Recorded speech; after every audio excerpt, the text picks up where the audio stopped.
Hi, hello ಎಲ್ಲರಿಗೂ ನಮಸ್ಕಾರ. Welcome back to the channel Anu vlog in Kannada. Yes, ಇವತ್ತಿನ ಸಂಚಿಕೆಯಲ್ಲಿ ನಾನು ಸುನಿಮಾ ಮಸಾಲ ಪುರಿ ಮಾಡೋಣ ಅಂತ ಅನ್ಕೊಂಡ್ವಿ. ಸ್ನ್ಯಾಕ್ಸ್ ರೆಸಿಪಿ ಶೇರ್ ಮಾಡೋಣ ಅಂತ. ಸೊ ಈಗ ನಾನು ಸುನಿಮಾ ಇಬ್ರು ರೆಡಿ ಆಗಿದ್ದೀವಿ. ಎಲ್ಲ ಪ್ರಿಪರೇಷನ್ಸ್ ಮಾಡಿಕೊಂಡು. ನಾನು ಪ್ರಿಪರೇಷನ್ ಮಾಡಿದ್ದೀನಿ. ಆಹಾ, ನಾನು ಮಾಡಿರೋದು. ನಾವು ತಿನ್ನೋದು. ಸುನಿಮಾ ಹೆಲ್ಪ್ ಮಾಡ್ತಾರೆ ನನಗೆ. ಸೊ ಬನ್ನಿ ಡೈರೆಕ್ಟ್ ಆಗಿ ಹಾಗೆ ವಿಡಿಯೋಗೆ ಹೋಗೋಣ. ಸೊ ನಿಮ್ಮ ಏನೆಲ್ಲ ಐಟಮ್ಸ್ ಬೇಕು ಅಂತ ಹೇಳಿ ಬನ್ನಿ. ಕೊತ್ತಂಬರಿ ಸೊಪ್ಪು, ಪುದೀನಾ ಸೊಪ್ಪು, ಹಸಿರು ಮೆಣಸಿನಕಾಯಿ, ಶುಂಠಿ, ಮತ್ತೆ ಚಕ್ಕೆ, ಲವಂಗ, ಮತ್ತೆ ಬೆಳ್ಳುಳ್ಳಿ, ಆಮೇಲೆ ಟೊಮೊಟೊ, ಈರುಳ್ಳಿ 2 ಗೆಡ್ಡೆ, ಕೆಂಪು ಮೆಣಸಿನಕಾಯಿ ಪುಡಿ ಸುಮಾರು 1.5 ಟೀ ಸ್ಪೂನ್ ಅಷ್ಟಿದೆ, ಮತ್ತೆ chaat masala 1 teaspoon, 2 teaspoon garam masala, ಆಮೇಲೆ 1 ಟೀ ಸ್ಪೂನ್ ಅಷ್ಟು ಏನಿದೆ ಬ್ಲ್ಯಾಕ್ ಸಾಲ್ಟ್ ಅಂತ ಹೇಳ್ತಾರೆ. ಇದು ಎಲ್ಲಾ ಕಡೆ ಸಿಗುತ್ತೆ, ನೀವು ತರ್ಕೋಬಹುದು.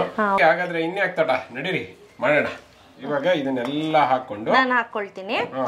ಆ ನಂತರ ಹಸಿರು ಮೆಣಸಿನಕಾಯಿ ನೋಡ್ಕೊಂಡು ಹಾಕೊಳ್ಳಿ. ನಮ್ಮ ಮನೇಲಿ ಖಾರ ಕಡಿಮೆ, ಸೊ ಸ್ವಲ್ಪ ಕಡಿಮೆನೆ ಹಾಕೊಂಡಿದ್ದೀನಿ. ಆ ನಂತರ ಬೆಳ್ಳುಳ್ಳಿ, ಈರುಳ್ಳಿ, ಶುಂಠಿ, ಈರುಳ್ಳಿ, ಪುದೀನಾ ಸೊಪ್ಪು, ಕೊತ್ತಂಬರಿ ಸೊಪ್ಪು, ಗರಂ ಮಸಾಲ. ಇದು ಈಸಿ ಮೆಥಡ್ ಆಯ್ತಾ, ಎಲ್ಲ ಒಟ್ಟಿಗೆ ಹಾಕೊಂಡು ರುಬ್ಬೋದು. ಮಸಾಲ, ಕೆಂಪು ಮೆಣಸಿನಕಾಯಿ ಪುಡಿ ನಾನು ಸ್ವಲ್ಪ ಕಡಿಮೆನೆ ಹಾಕಿರ್ತೀನಿ, ಬೇಕಾದ್ರೆ ದೀಕ್ಷು ತಿಂದಾದ್ಮೇಲೆ ನಾವು ಸ್ವಲ್ಪ ಹಾಕೊಳ್ಳೋಣ. ಆ ನಂತರ ಬ್ಲ್ಯಾಕ್ ಸಾಲ್ಟ್. ಈಗ ರುಬ್ಕೊಳ್ಳೋಣ. ಸೊ ಈಗ ಮಸಾಲೆ ರುಬ್ಕೊಳ್ಳೋ ಅಷ್ಟರಲ್ಲಿ ನಾನಿಲ್ಲಿ ನೆಕ್ಸ್ಟ್ ಐಟಮನ್ನು ತೋರಿಸ್ತೀನಿ ಯಾವ ರೀತಿ ಮಾಡೋದು ಅಂತ. ಸೊ ಮೊದಲು ಒಂದು ಕುಕ್ಕರನ್ನು ತೆಗೆದುಕೊಂಡು ಇಲ್ಲಿ ಬಟಾಣಿಯನ್ನು ಒಂದು 1/4 kg ಅಷ್ಟು ಬಟಾಣಿಯನ್ನು ನೆನೆಸಿಟ್ಕೊಂಡಿದ್ವಿ. ಸೊ ಇದು ಓವರ್ ನೈಟ್ ನೆನೆಸಿಟ್ಕೊಂಡಿರೋಂಥ ಬಟಾಣಿ. ಇದನ್ನು ಸಂಪೂರ್ಣವಾಗಿ ಹಾಕ್ಕೊಳ್ತೀನಿ. ಸ್ನೇಹಿತರೆ, ಬಟಾಣಿಯನ್ನು 4 ರಿಂದ 5 ಸತಿ ಚೆನ್ನಾಗಿ ತೊಳೆದು ಆ ನಂತರ ನೀರು ಚೆಲ್ಲಿ ಮತ್ತೆ ನೀರು ತುಂಬಿಟ್ಕೊಂಡಿರೋ ನೀರಿಗೆ ಹಾಕ್ಕೊಳ್ತಾ ಇರೋದು.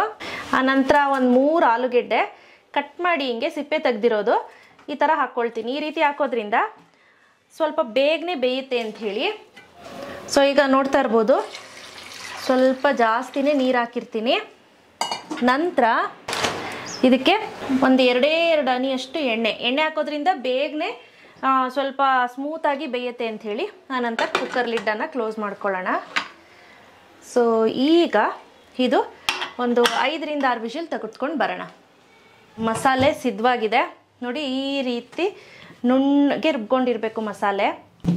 ಈಗ ಹೇಗೂ ಕುಕ್ಕರ್ ಕೂಗಿರುತ್ತೆ ಸುಮ್ಮನೆ. ನೆಕ್ಸ್ಟ್ ಪ್ರೊಸೀಜರ್ಗೆ ಹೋಗೋಣ. ಸೊ ಈಗ ಚೆನ್ನಾಗಿ ಬೆಂದಿದೆ ಆಲೂಗೆಡ್ಡೆ ಬಟಾಣಿ. ಸೊ ಬಟಾಣಿ ನೋಡ್ತಿದ್ದೀರಾ ಯಾವ ರೀತಿ ಬೆಂದಿದೆ ಅಂತ. ಈಗ ನಂತರ ನಾವೇನು ಮಾಡ್ತೀವಿ, ಈ ಥರ ಮ್ಯಾಶರನ್ನು ತೆಗೆದುಕೊಂಡು ಬಟಾಣಿ ಮತ್ತು ಆಲೂಗೆಡ್ಡೆಯನ್ನು ಮ್ಯಾಶ್ ಮಾಡ್ಕೋಬೇಕು ರೀ. ನಿಮ್ಮ ಕೈಲಾಗಲ್ಲ ಅಂತೀಯಾ? ಹಾಂ, ನೀವು ಇದನ್ನು ಮ್ಯಾಶ್ ಮಾಡ್ಕೊಳ್ಳಿ. ನೀವು ದಬಾಕ್ರಿ. ಇವನ್ ನಿಮ್ಮ ಕೈಲಿ ಆಗಲಿಲ್ಲ ಅಂದರೆ ಒಂದು ರೌಂಡ್ ಒಂದು ಸ್ವಲ್ಪ ರುಬ್ಕೊಂಡ್ರೆ ನಡೆಯುತ್ತೆ. ಚೆನ್ನಾಗಿ ಮ್ಯಾಶ್ ಮಾಡ್ಕೊಳ್ಳಿ. ಆ್ಯಕ್ಚುಲಿ ಸುನಿಮಾ ಸ್ವಲ್ಪ ಕೈಗೆ ಏಟ್ ಮಾಡ್ಕೊಂಡಿದ್ದಾರೆ.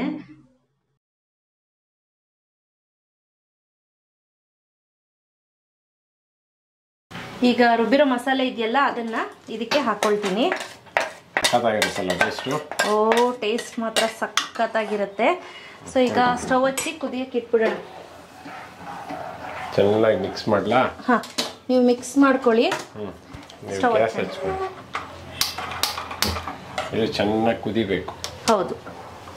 ಒಟ್ಟಲ್ಲಿ ಏನಂದ್ರೆ ಮಸಾಲೆ ಪುರಿ ಮಾಡಬೇಕಾದ್ರೆ ಯಾವಾಗಲೂ ಅಷ್ಟೇ ಇದು ಬಿಸಿಯಾಗೇ ಇರಬೇಕು, ಬಿಸಿ ಬಿಸಿ ಇದ್ರೆ ಚೆನ್ನಾಗಿರುತ್ತೆ ಅಂತ ಹೇಳಿ.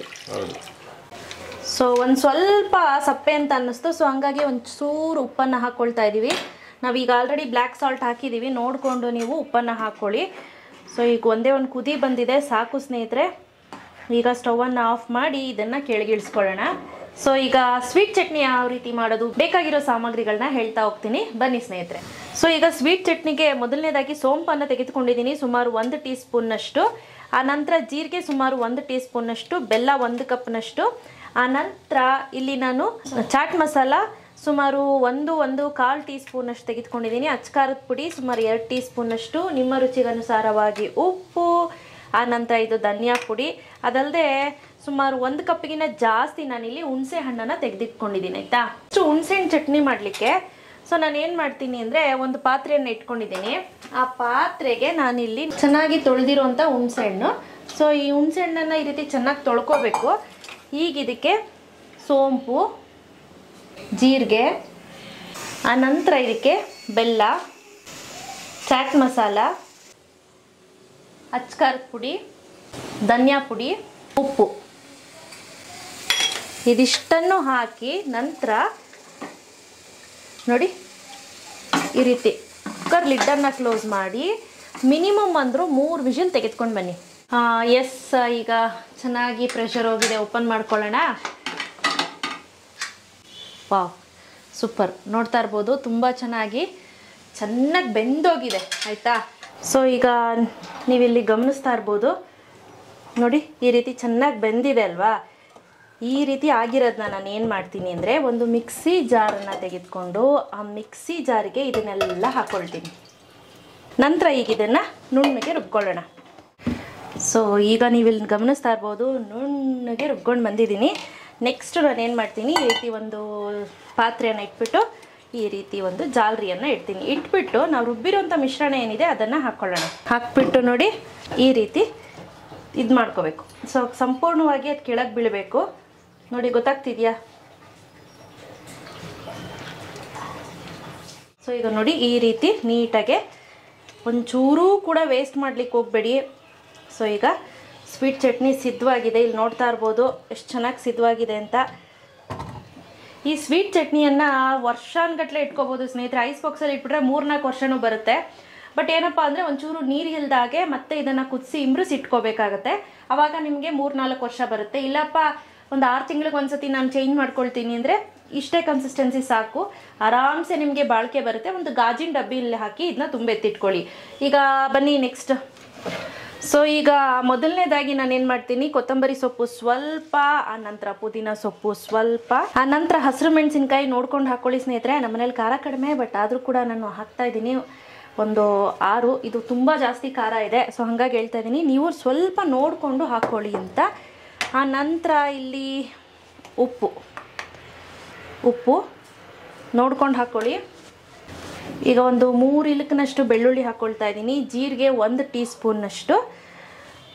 ಈಗ ಇದಕ್ಕೆ ಸ್ವಲ್ಪ ನೀರು ಆಯಿತಾ, ತುಂಬ ಕಡಿಮೆ ಜಾಸ್ತಿ ಬೇಡ ಸ್ನೇಹಿತರೆ. ಒಂದು 2-3 ಟೇಬಲ್ ಸ್ಪೂನ್ನಷ್ಟು ನೀರನ್ನು ಹಾಕಿ ರುಬ್ಕೊಂಡು ಬರೋಣ. ಸೊ ಈಗ ಖಾರ ಚಟ್ನಿ ಸಿದ್ಧವಾಗಿದೆ. ತುಂಬ ಸ್ಟ್ರಾಂಗ್ ಇರುತ್ತೆ ಸ್ನೇಹಿತರೆ ಇದು. ಈಗ ಇದಕ್ಕೆ ನಾನು ನಿಂಬೆ ಹಣ್ಣಿನ ರಸನ ಹಿಂಡ್ತಾ ಇದ್ದೀನಿ. ಚೆನ್ನಾಗಿ ಹೊಸ್ತಿರುವಂತಹ ನಿಂಬೆ ಹಣ್ಣಿನ ರಸ ಹಾಕ್ಕೊಳ್ಳಿ. ಕೆಲವ್ರು ಏನು ಮಾಡ್ತಾರೆ ಅಂದರೆ ಸ್ವಲ್ಪ ತೆಂಗಿನಕಾಯಿ ತುರಿ ಹಾಕ್ತಾರೆ, ಬಟ್ ನನ್ನನ್ನು ಪರ್ಸ್ನಲಿ ಕೇಳೋದಾದರೆ ಬೇಡ. ಈಗ ಇದಕ್ಕೆ ಶುಂಠಿ ಹಾಕ್ತಾ ಇದ್ದೀನಿ. ಇದನ್ನು ಕೂಡ ರುಬ್ಕೊಂಡು ಬರೋಣ. ಸೊ ಈಗ ನೋಡಿ ಸಿದ್ಧವಾಗಿದೆ. ಇದನ್ನು ನೀವು ಪಾನಿ ಮಾಡ್ತೀನಿ ಅನ್ನೋದಾದರೆ ಇದಕ್ಕೆ ಚಾಟ್ ಮಸಾಲ ಎಲ್ಲ ಹಾಕ್ಕೋಬೇಕಾಗತ್ತೆ, ಅದನ್ನು ನೆಕ್ಸ್ಟ್ ಹೇಳ್ಕೊಡ್ತೀನಿ. ಸೊ ಈಗ ಸಿದ್ಧವಾಗಿದೆ. ಈಗ ಇದನ್ನು ಒಂದು ಬೌಲಿಗೆ ಟ್ರಾನ್ಸ್ಫರ್ ಮಾಡ್ಕೊಳ್ಳಿ. ಸೊ ಈಗ ಒಂದೊಂದೇ ಪೂರಿಗಳನ್ನ ಹಾಕ್ಕೊಳ್ತಾ ಹೋಗ್ತೀನಿ.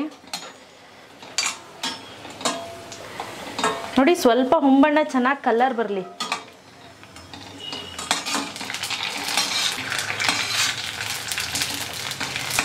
ನೀವು ಇದರಲ್ಲಿ ಪಾನಿಪುರಿನಾದರೂ ಮಾಡ್ಬೋದು, ಗೋಲ್ಗಪ್ಪನಾದರೂ ಮಾಡ್ಬೋದು,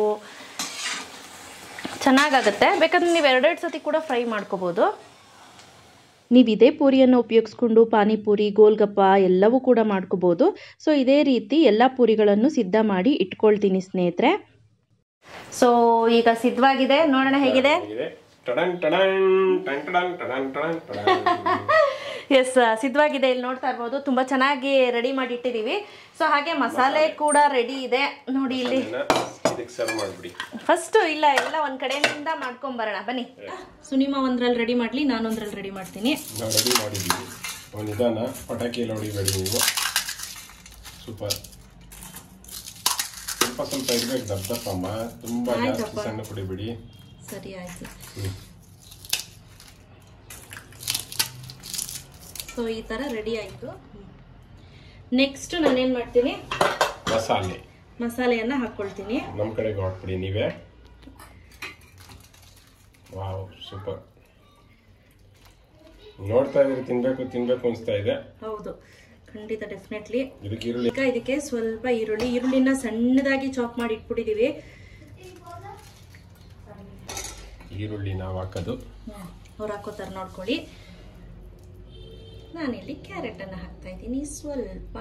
ನಾವು ಈರುಳ್ಳಿ ಇಷ್ಟಪಡ್ತೀವಿ ಜಾಸ್ತಿ, ಅದಕ್ಕೆ ಈರುಳ್ಳಿ ಜಾಸ್ತಿ ಹಾಕ್ತೀವಿ. ಟೊಮೆಟೊ ಸ್ವಲ್ಪ, ಕಲರ್ಫುಲ್ ಆಗಿ ಹಾಕ್ಬೇಕು ಕ್ಯಾರೆಟ್ಸ್ನ. ನೋಡಿ ಖಾರ ಚಟ್ನಿ, ಟೊಮೊಟೊನು ಅಷ್ಟೇ ಕಲರ್ಫುಲ್ ಆಗಿ ಹಾಕ್ಬೇಕು. ನೋಡಿ ಅನುಪಮ ಹಾಕಿರೋದು ಲುಕ್ ಇಲ್ಲ, ನಮ್ದು ಲುಕ್. ನಿಮ್ದು ಲುಕ್ ಜಾಸ್ತಿ. ಹೌದಂತ ಯಾರೋ ಹೇಳ್ತಿದ್ರು. ಇದು ಸ್ವೀಟ್ ಚಟ್ನಿ, ನಾವು ಒಂಚೂರು ಖಾರ ಚಟ್ನಿ ಹಾಕ್ತೀವಿ. ತಗೊಳ್ಳಿ ಸ್ಪೂನ್. ನಂತರ ಇಲ್ಲಿ ಸೇವ್. ಪಾನಿಪುರಿ ಮಾಡೋರಲ್ಲಿ ಅನುಪಮ ಗಂಡಸರು ಜಾಸ್ತಿ ಮಾಡ್ತಾರ ಹೆಂಗಸರು ಮಾಡ್ತಾರ? ಗಂಡಸರೇ ಜಾಸ್ತಿ ಬಿಡಪ್ಪ. ಅರ್ಥ ಆಯ್ತಲ್ಲ ಈಗ. ಸೊ ಈಗ ಕೊತ್ತಂಬರಿ ಸೊಪ್ಪು ನಂದು ರೆಡಿ. ನಾವು ಲೇಟ್ ಆಗಿ ಮಾಡಿದ್ರು ಲೇಟೆಸ್ಟ್ ಆಗಿ ಮಾಡ್ತೀವಿ ಗೊತ್ತಾ ಅನುಪಮ? ಗೊತ್ತಾಯ್ತು. ನೆಕ್ಸ್ಟ್ ಇವನ್ ದಾಳಿಂಬೆ ಬೇಕಾದ್ರೂ ಹಾಕೋಬಹುದು. ನಾನು ಕೊತ್ತಂಬರಿ ಇಡ್ಲಾ? ಬೇಡಿ ಇರ್ಲಿ, ಆತರ ಬಿಡಬೇಡಿ. ಬೇಕಂದ್ರೆ ಸ್ವಲ್ಪ ಕಡಲೆ ಬೀಜನೂ ಹಾಕೋಬಹುದು. ಹೌದು, ಚೆನ್ನಾಗಿರುತ್ತೆ. ಕೊತ್ತಂಬರಿ ಎಸ್. ಇವಾಗ ಹಾಕೊಂಡು ಚೆಚ್ತಾ ಇದ್ರೆ ಹೆಂಗಿರುತ್ತೆ ಗೊತ್ತಾ? ಸೂಪರ್ ಆಗಿರುತ್ತೆ. ಸೊ ಈಗ ಟೇಸ್ಟ್ ಮಾಡೋಣ.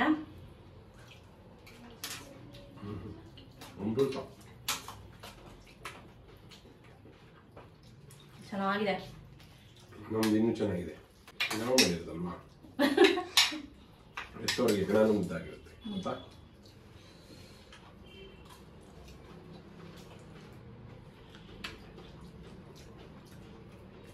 ಸಕ್ಕತ್ ಅಂದ್ರೆ ಸಕ್ಕತ್ ಟೇಸ್ಟಿ ಆಗಿದೆ. ಡೆಫಿನೆಟ್ಲಿ ಎರಡೂನು ನಾನೇ ಮಾಡಿ. ಡೆಫಿನೆಟ್ಲಿ ನೀವು ಕೂಡ ನಿಮ್ಮ ಮನೆಗಳಲ್ಲಿ ಒಮ್ಮೆ ಟ್ರೈ ಮಾಡಿ ಹೇಗ್ ಬಂತು ಅಂತ ನಿಮ್ಮ ಅನಿಸಿಕೆ ಅಭಿಪ್ರಾಯನ ನಮಗೆ ತಿಳಿಸಬೇಕಾಗಿ ಕೇಳ್ಕೊಳ್ತೀನಿ. Thank you for watching. Bye.